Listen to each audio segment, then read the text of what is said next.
बर्फ गिरा, बहुत ही अच्छी बात हुई और हम खुश भी बहुत है।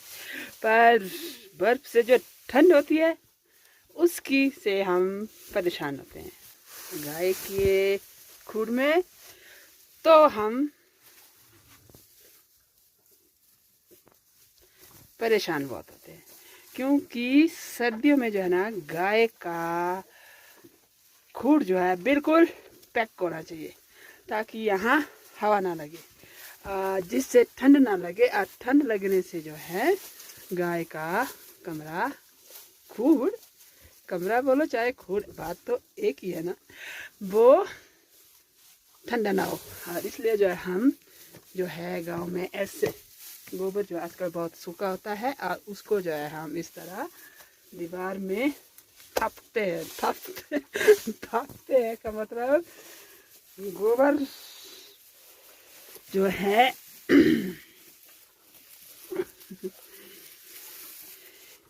ये सूखा गोबर लिया, यूं यूं किया और ये यूं फेंका और इसको हमने यहाँ थाप दिया।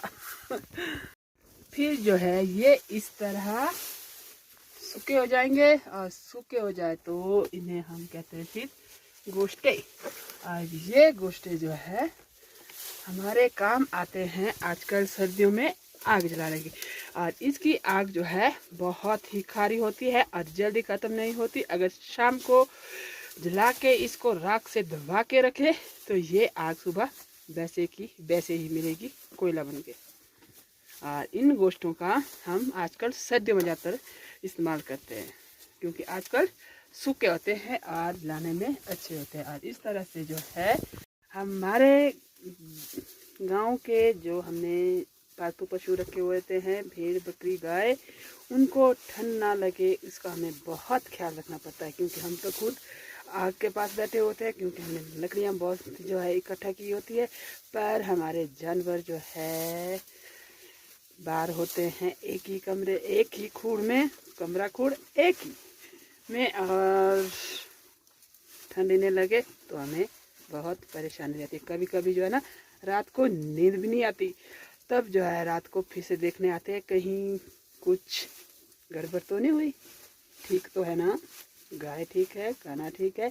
मेरे तो दो ही है, गांव में बहुत सारे हैं, उन्हें बहुत परेशानी होती है और वो बार बार देखने ज़रूर आते हैं। गाय को ठंड न लगे इसलिए जो है सिल गर्म पानी पियेंगे, ताकि गाय जो है गर्म पानी पीने से थोड़ा गर्म ठंडा महसूस ना करे। और एक टेंशन और होती है हमारे गाय के लिए, घास की कमी। और घास की कमी ना पड़े सर्दियों में, ये जो हमने जो है ये कमरा जो है सारा बुक किया था घास का, और अब भी जो है घास है बहुत, कमी होगी नहीं, पर डर बना रहता है कि बर्फ़ कहीं ज़्यादा गिरी तो घास अगर कम हुआ तो क्या करेंगे। इसलिए जो हम पहले से ही बच सकते हैं, थोड़ा थोड़ा देते हैं ताकि घास की कभी कमी ना हो। थोड़ा मतलब पेट तो उसका पूरा भरना ही पड़ेगा, मतलब एक्स्ट्रा नहीं देते कि जो कि गोबर से खराब हो।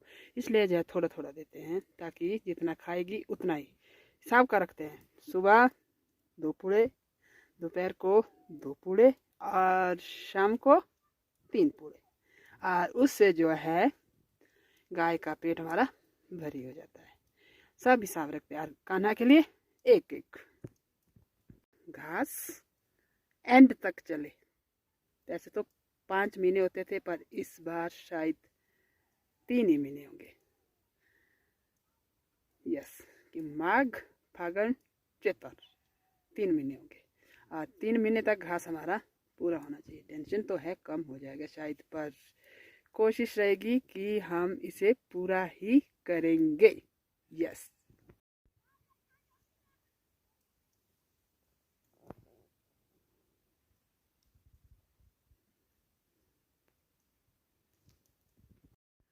ये घास भी अपना ही है। खुद के लिए राशन जो है वो बर्फ में भी मिल जाता है, पर लेकिन घास मिलना यहाँ बर्फ में बहुत ही मुश्किल होता है, और इसलिए जो है कोयटा जो है जितने अपने पास पालतू पशु है उनके लिए जो है सब ने इकट्ठा करके रखा होता है। अगर लास्ट में किसी को प्रॉब्लम आई तो एक दूसरे हेल्प करते हैं। जिसका कम है हो जाता है कम, अगर किसी का कम हो गया तो उसको जो है हम गांव में एक दूसरे हेल्प करते हैं कि आप वो मांगेगी, हमारा घास कम हो गया तो हम उन्हें घास दे देते हैं। हम नहीं, सब एक सब मिलजुल के ही जो है फिर निकाल देते हैं टाइम। यही गांव का सिस्टम है। जो सिस्टम है ना, एक दूसरे की हेल्प करना, सिस्टम नहीं बोल सकते इसको, भावना। जो ये भावना होती है ना इन गांव में, एक दूसरे की हेल्प करना, यही जो है गांव की पहचान है। गांव में कोई नहीं ऐसा हो सकता कि हम आगे जाएं कोई पीछे रहे, सब एकजुट होकर चलते हैं। खासकर अब पालतू जो जानवर है अपने, उनके लिए एकता रखते हैं। सब जाएंगे, आजकल जो है सर्दी में जब बाहर जाएंगे ना, बर्फ में निकालने पड़ते हैं भेड़े, तो सब एक साथ जाएंगे। 4-5 लेडीजें निकलेगी और 4-5 की भेड़ें जो है उनके साथ निकलेगी, बिल्कुल साथ।